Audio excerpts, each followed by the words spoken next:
نبي أعرف بدينا هذا المشوار كله على البطارية. فأنت قلت شي محل ثقة ولا ماشي؟ هي على نفس الثقة حقك. طب بعدي هيا ما تشي يا مكرد. بس أنا اشتي أعرف أيش الفرق بين البطارية الأسيت والبطارية الجل. أمانة عليك تدينا هذا المشوار بكله علشان هذا الموضوع التافه؟ ومن قال ان الموضوع هذا تافه؟ بالعكس، من المواضيع الهامه قبل شراء اي بطاريه. هي قل هذا الجاهل. ها أنا جاهل؟ ما لو أنا جاهل ما اديتكش لا أنا.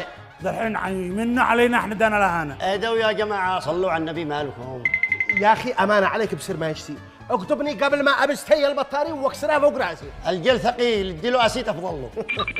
ايوه دحين انت رجعتنا لصلب الموضوع. اين الخاص، الجل ولا الاسيت؟ أين الخاص؟